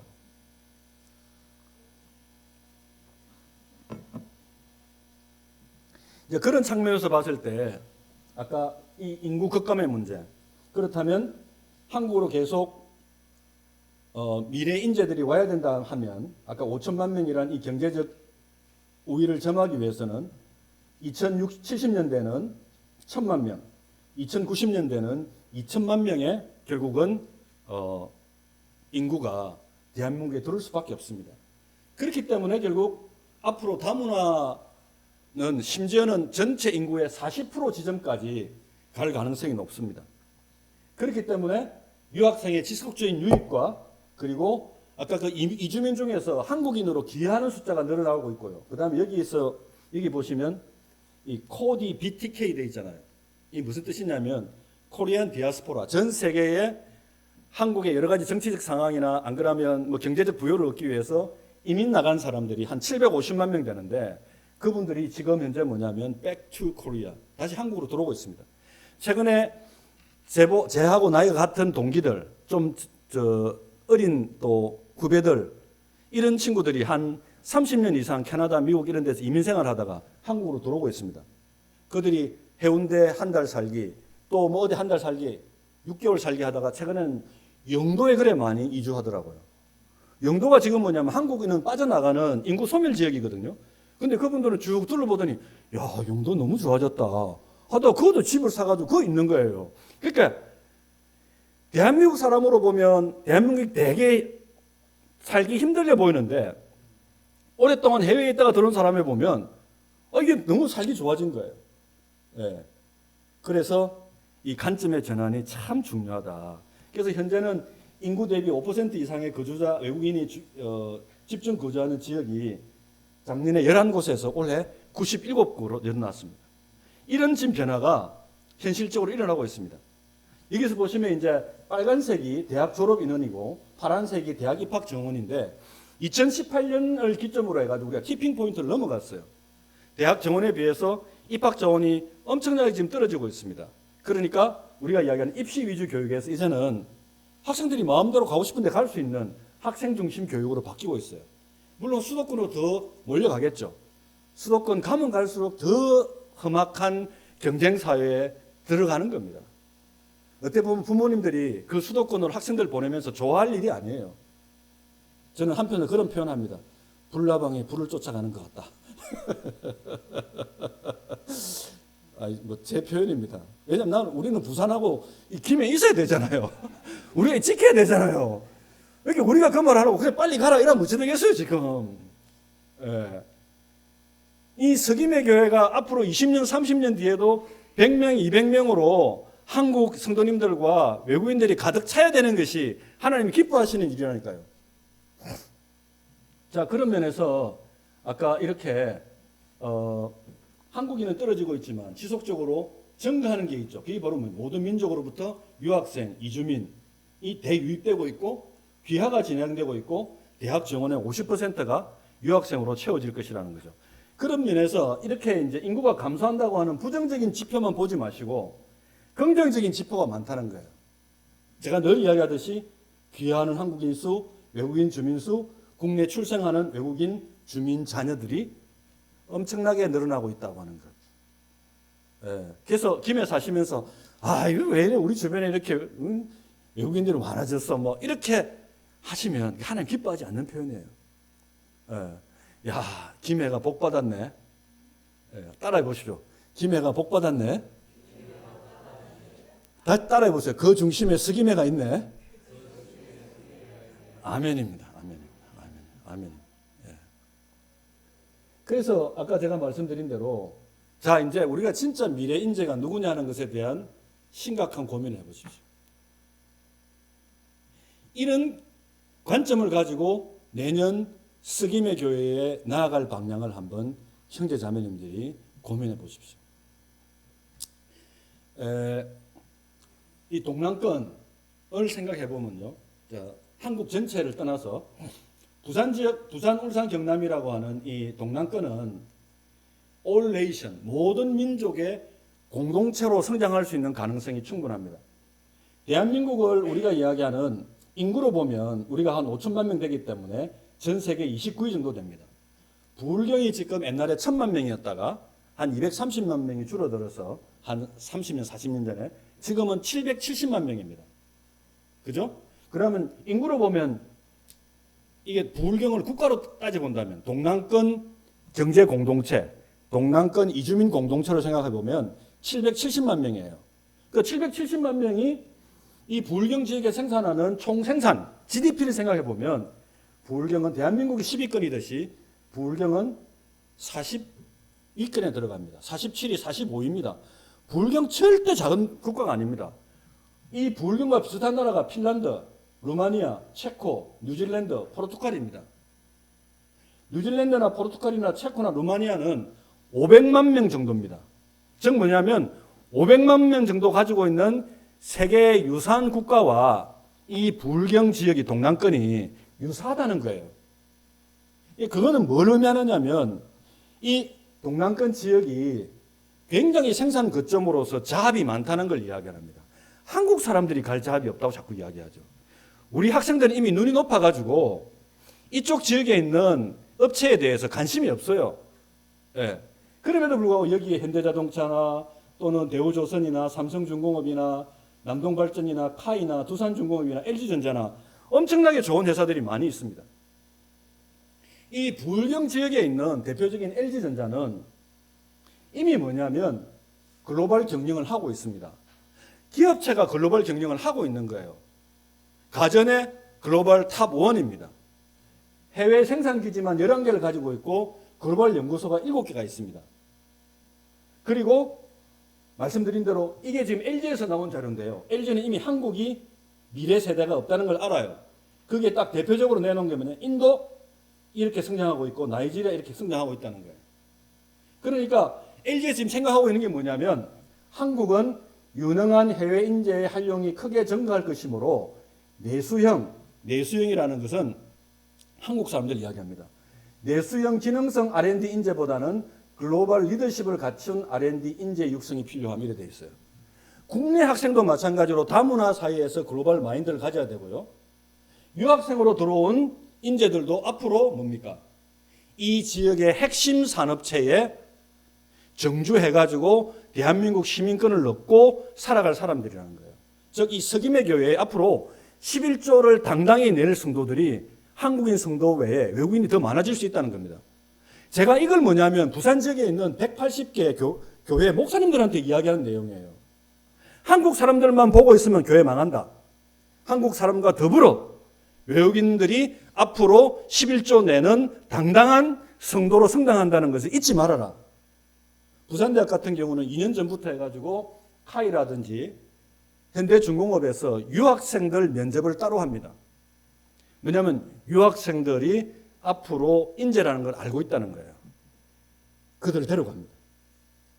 한국 안에서 이제 국제 결혼이 아까 결혼 이주민 또는 노동 이주뿐만 아니라 유학생으로 들어왔던 이들이 한국인들과 함께 결혼해서 한국에 정착하는 그와 같은 시대가 이제는 이미 시작됐습니다. 국방은 할 거 없습니다. 국방은 말할 거 없어요.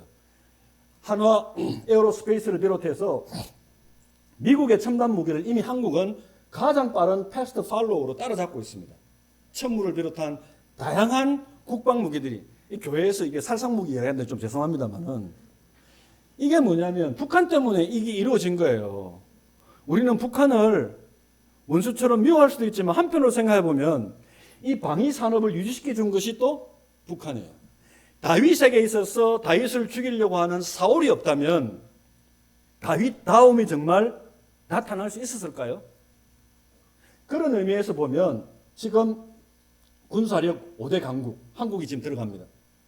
방산수출국 지금 9위지만 앞으로 6위, 4위까지 올라갑니다.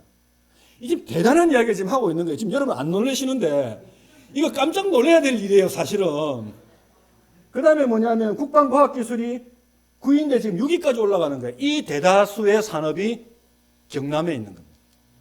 그래서 남북 간에 전쟁이 일어나면 국방부는 이미 주 타켓이 이 경남, 김해, 창원이라는 걸 다 압니다. 그래서 전쟁이 일어나면 안 되는 거예요. 자, 그런 측면에서 아까 이야기한 대로 이 부울경은 서김의 교회가 부울경 이주민 사역에 나서야 된다고 저는 봅니다. 자, 이게 감사원 자료예요. 감사원에서 앞으로 부산, 울산, 경남의 인구가 어떻게 바뀔 건가 하는 걸 지금 보여주고 있는 겁니다. 예. 지금 현재 우리가 2017년도에 790만 명, 지금은 770만 명, 2047년에 650만 명, 2067년에 470만 명. 뭐예요? 200만 명이 빠집니다. 300만 명이 빠집니다. 67년이면 지금 24년이니까 앞으로 40년 뒤에 지금 현재 부울경 지역의 3분의 1이 줄어듭니다. 그래서 제가 뭐냐면 이 부울경 지역, 부산, 경남, 울산은 정말 페이스풀한 믿음 가득한 미션 퍼스펙티브, 하나님의 관점에서 우리 미래를 보지 않으면 교회든 국가든 미래가 없다. 그래서 이 일이 창조주 하나님께서 부울경 이 세계 지역에 CEO로서 지금 이 일을 행하신다고 한번 생각해 보라는 거예요. 하나님이 이 교회의 CEO고 하나님이 이 부울경 산업체의 CEO로서 이 일을 행하신다고 하면 우리는 어떻게 그 일에 순종해야 될 것인가. 즉 뭐냐면 부울경 지역의 한국인들은 어떻게 되냐면 불경 진영을 떠나서 수도권으로 가요. 수도권으로 가는 순간 이 사람들은 뭐가 되는 거예요? 즉 마이그레이터, 이주민이 되는 겁니다. 불경을 떠나서 서울 가는 게 뭐하냐면 이주민이 되는 거예요. 이주민이. 그리고 그들은 서울에서 이제 어떻게 되느냐? 해외로 나가요. 글로벌 인재가 돼요. 더 이주민이 돼요. 그래서 여러분들이 자녀들이 수도권으로 가는 순간 아 이제는 글로벌 인재가 되는구나 하고 생각하셔야 돼요. 다시 돌아올 걸 기대하면 안 돼요. 여러분이 죽고 난 다음에 아마 돌아올 겁니다. 하나님의 뜻이면. 그런데 해외 이주민은 어떠냐? 해외의 각 나라의 글로벌 인재들이 유학생으로 불경으로 들어와가지고 불경에서 정주화하는 거예요. 이게 완전히 지금 세대 교체가 일어나고 있어요. 세대 교체가 한국인끼리의 세대 교체가 아니라 한국인과 해외 유학생들의 세대 교체가 지금 일어나고 있다는 거예요. 이 이야기를 심각하게 안 할 수 있겠습니까? 이거를 우리가 인지하지 않고 우리 개인이나 또는 교회나 국가가 움직이는 건 있을 수 없습니다. 국가는 이미 알고 있습니다. 그래서 불경 지역이 지금 770만 명인데 제가 말씀드린 대로 2050년이 되면 650만 명, 100만 명이 빠져나갑니다. 그 이상. 2070년이 되면 480만 명, 즉 300만 명 정도가 빠져나갑니다. 대략 봤을 때 2050년 앞으로 26년 후가 되면 불경 지역이 지금 25만 명이거든요. 전체 250만 명의 10%가 여기 있거든요. 불경 지역이 4배가 늘어나면 100만 명이 됩니다. 자, 따라해 보십시오. 앞으로 40년 뒤에 100만 명 이주민 시대다. 그 중심에 김해다. 그리고 2070년이 되면 200만 명 시대가 열립니다. 그러니까 우리나라 전체로 보면 아까 제가 말씀드린 대로 1000만 명 시대가 이제 넘어가는 겁니다. 자, 그래서 이 다문화 혁신 도시, 모든 민족이 중인데 둥으로 해놓습니다. 초, 중, 고, 대학이 필요해요. 예. 그럴 뿐만 아니라 이주민 자녀들을 이게 부산대, 경상대, 울산대, 유니스트 등 이래 돼 있잖아요. 여기에 대학만 한 4, 50개 되기 때문에 다 안 나왔습니다. 예. 하여튼 이런 지역의 대학에 해외 유학생뿐만 아니라 여기 자라난 이주민 학생들 그리고 한국 학생들이 모여서 대학 생활하는 All Nations University가 되는 거예요. 그러니까 지금 여기 형제 자매들 있잖아요. 청년들. 여러분들이 이 지역의 인재대학을 가면 인재대학의 글로컬 대학이 됐잖아요. 이 지역에 있는 다문화 학생들하고 여러분이 All Nation 대학을 만들어야 되는 거예요. 거기서 뭡니까? 복음 전하고 해서 그들이 바로 교회로 들어오고. 그러니까 여러분들이 굳이 서울이나 또는 해외로 가는 것도 중요하겠지만 이미 여기서 훈련되면 여러분들이 미국을 가든 호주를 가든 영국을 가든 어디를 가도 아무 문제가 안 생겨요. 그러니까 교회 안을 All Nations 훈련의 거점으로 삼아야 되는 거예요. 그래서 이제 제가 이야기하는 거는 다문화 인재 전형, K 글로벌 인재 전형, 대한민국의 정주 인력을 이제 비자와 연계시켜야 된다 하는 이야기들을 현재 하고 있는 겁니다. 제가 1시간 정도 이제 떠들었는데요. 성도님들께서 마음을 열고 들어주셔서 참 감사하고요. 저도 목이 좀 쉬는데 한 5분 쉬었다가 12시 50분에 계속할까요? 1시에 마칩니까? 그럼 계속 가겠습니다. 이 멈춰야 될 일이 아니네요, 보니까. 그러면 이제 제가 이제 부산을 보잖아요. 부산을 보면 부산은 더 심각해요. 부산이 지금 340만 명에서 320만 명 정도 떨어지는데 2047년에 260만 명, 2067년에 190만 명이에요. 부산은 지금 인구의 절반 정도, 150만 명 정도가 지금 빠져나가는 그런 상황이죠. 그런데 참 재밌는 것은 부산은 대학이 20개가 있습니다. 그렇게 되다 보니까 희망적인 부분이 하나 있어요. 전국에서 여기 이제 전체 부산이 요만큼 인구고 외국인 전체 주민 숫자인데 전체 외국인 주민 숫자 중에서 유학생이 차지하는 비중 그게 전국 평균은 한 7% 정도 돼요. 근데 부산은 뭐냐면 16%예요. 이게 부산이 2배가 넘어요. 그 말은 부산은 유학생이 많다는 거예요. 그럼 연제교회 사역의 초점이 어디겠어요?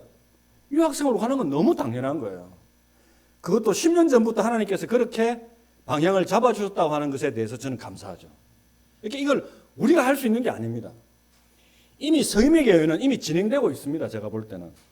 우리가 못 느껴서 그렇고 교회가 전체가 한 마음으로 그것에 대해서 마음을 함께 하면 이거는 엄청난 역사가 일어날 수 있는 그런 이미 마치 폭발 직전인 것 같다는 생각이 들어요. 그래서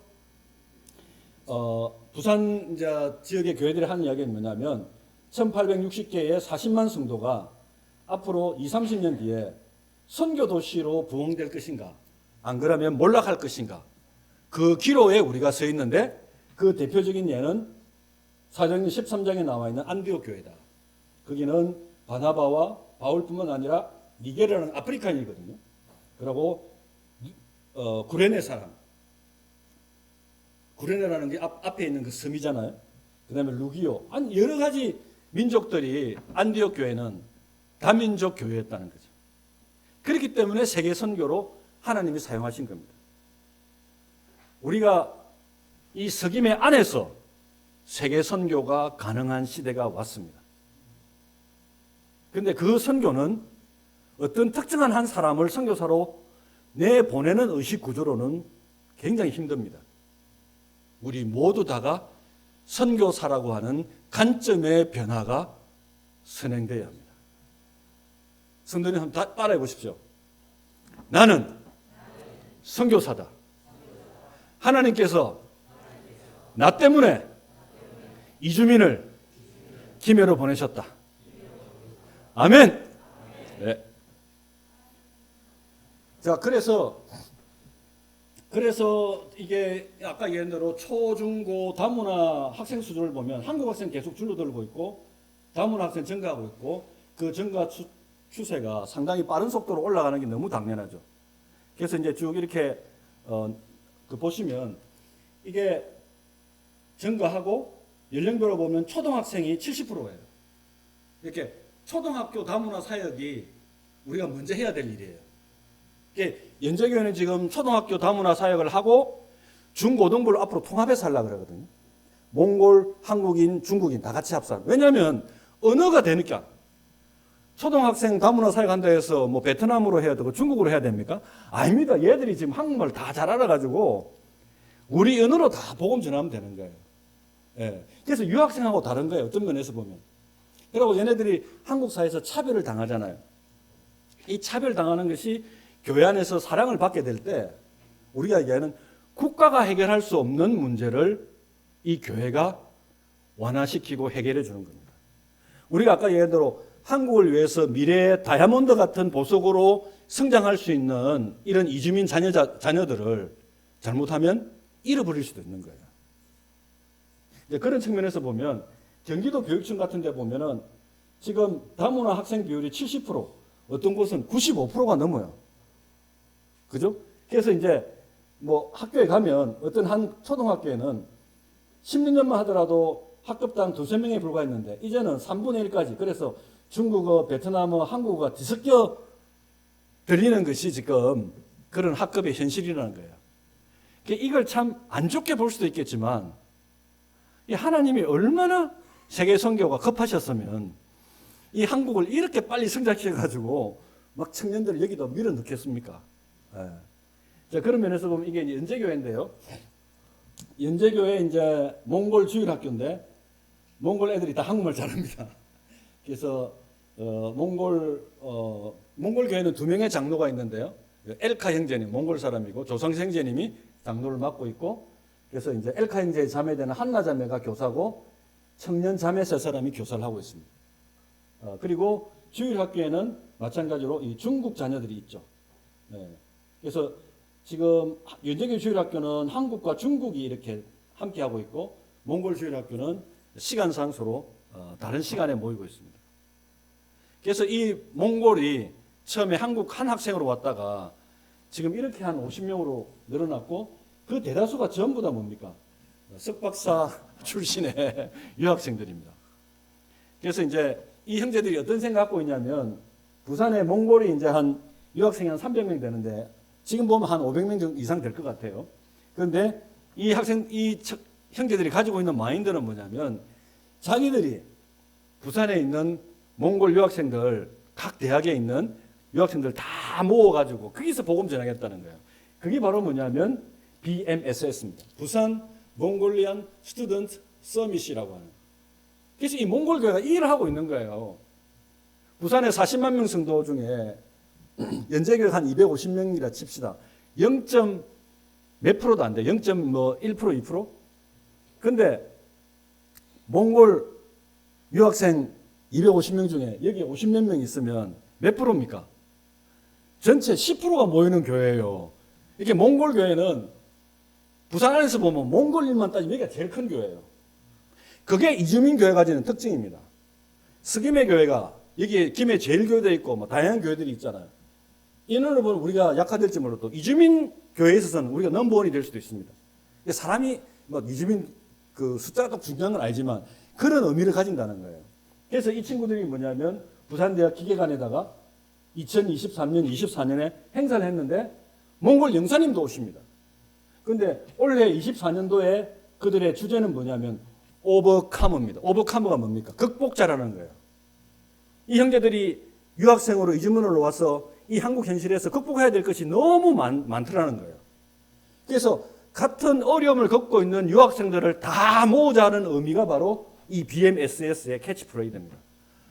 와, 이거는 그러니까 우리가 한두 명에 대한 전도가 아니고요. 우리가 뭐 낚시로 한다 그러면 예수님께서 베드로에게 내가 너를 사람 낚는 어부가 되리라 했을 때 제가 볼 때 우리는 하나님께서 낚시하는 어부를 만들어 주셨는데 몽골 형제들은 그냥 뭐 어망을 치는 거예요. 어망을. 원양어선 같은 그런 어부를 만들어 버린 거예요. 그래서 이 영상을 한번 보십시오. 이들이 이제 그 몽골 학생들한테 감동을 주기 위해서 이 집회에 오게 하기 위해서 보낸 영상이에요.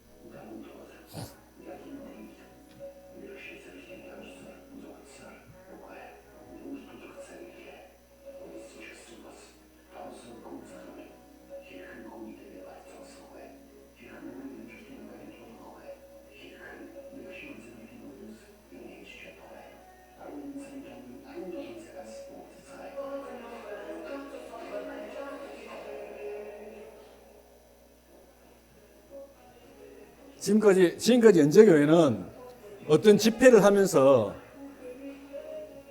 저 정도의 하이 퀄리티 영상을 만들어 본 적이 없어요. 근데 유학생은 저 일을 해요. 여러분들보다 훨씬 복음의 일꾼된 사람들을 하나님께서 이 김해 지역에 보내주셨어요. 중국 사람 가운데, 몽골 사람 가운데, 베트남 사람 가운데, 파키스탄 사람 가운데 있을 겁니다. 그들을 키우십시오. 그들을 초청하십시오. 그렇기 때문에 이 선교는, 이주민 선교는 고난의 역사입니다. 주님께서 너는 그리스도 예수의 좋은 병사로 나와 함께 고난을 받으라 이렇게 그랬잖아요. 이게 세계적인 발레리스트 강수지의 발입니다. 이게 누구 거겠어요? 예? 이 축구 선수 박지성의 발입니다. 이건 누구겠어요? 손흥민. 손흥민 발이 좀 깨끗하더라고요.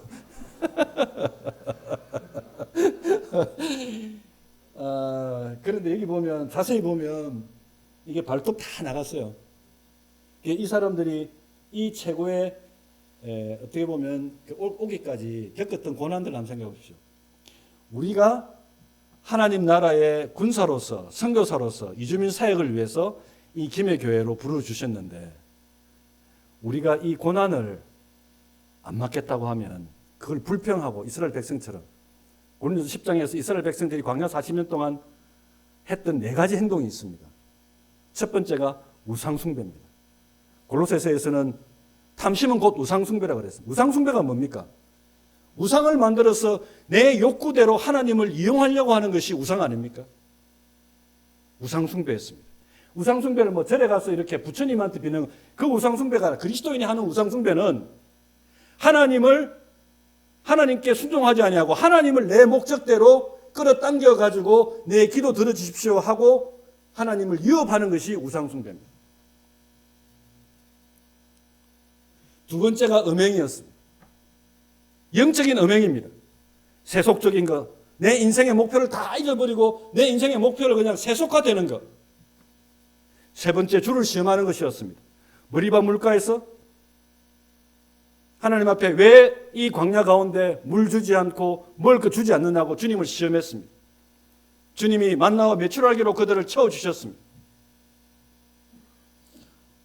우리가 당하는 모든 시험 가운데서 우리가 그거를 기쁨으로 받기보다는 하나님 앞에 하나님을 시험하는 우리가 행동을 하지 않는지 한번 생각해 봐야 됩니다. 네 번째가 원망입니다. 이스라엘 백성은 정말 끊임없이 원망했는데 이 네 가지 요소가 오늘 우리들에 다 있습니다. 이스라엘 백성들 욕할 게 안 되더라고요, 보니까. 이게 사도 낱말하고 있네, 이런 말 하잖아요. 네? 그래서 성경은 네 꼬라지를 알아라. 이게 뭡니까? 우리 겸손해져야 된다는, 겸손해져야. 겸손하게 하나님의 뜻을 우리가 구할 필요가 있습니다. 이제 우리가 이번에 98 성령 대집회 때 해운대에서 12만 명이 다 모였습니다. 부산에 있는 1800개 교회가 다 모였고 당연히 연제교회도 참석했고요. 더더욱 연제교회 안에 있는 몽골 교회가 이번에는 이주민들을 1000명 이상 초대했습니다. 그리고 6개 언어로 통역했습니다. 그중에 몽골 언어는 연제 몽골 교회의 둘로 형제가 통역을 했습니다. 저는 이 상황을 보면서 이 그림이 뭐냐면 에이브라함 링컨 대통령이 1863년에 노예 해방 선언을 하고 헌법에다가 명시했어요. 그렇지만 100년이 지난 1963년도에 우리가 알고 있는 마틴 루터 킹 목사님이 여전히 미국 사회에 있는 흑백 간의 차별 현상, 이 풀리지 않는 민족 간의 갈등, 그러면서 뭐냐면 워싱턴 광장까지 비폭력 행진을 하지 않았습니까? 그러면서 이 마틴 루터 킹 목사가 I have a dream 이래. 나는 꿈을 가지고 있습니다. 지금 현실은 100년이 지난 시점에도 여전히 현실적으로 어려움이 있지만 나는 다음 또 100년을 내다보면서 오늘 우리는 희망을 잃지 맙시다. 저는 그것을 We have a dream이라고 바꿨습니다. 이주민 사역하고 있는 한국에 있는 많은 일꾼들이 어려움 가운데 후원의 부족 때문에 자포자기하고 있는데 우리 꿈을 가집시다. 좌절하지 맙시다. 그러면서 마틴 루터 킹 목사님이 했던 이 유명한 미국 사회의 아름다운 창조적 다문화 국가를 만들겠다고 하는 그 연설을 우리 실험실에 있는 학생이 번역을 했거든요. 한번 들어봐 주시기 바랍니다.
이 연설에서 나오는 미시시피, 조지아가 그 당시 사우스캐롤라이나 지역 옆에 있는 미국의 흑인들 노예로 그대로 가장 많이 쓰고 있는, 우리가 얘기하는 남침례교, 기독교가 가장 강세인 그 지역이었습니다.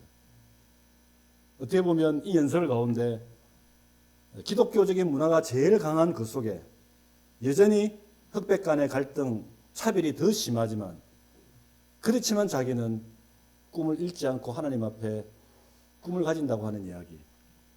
스기메 지역에 이주민들이 가장 많이 몰리지만 오늘 조지아주 미시시피 강처럼 가장 차별이 심한 도시일 수도 있습니다.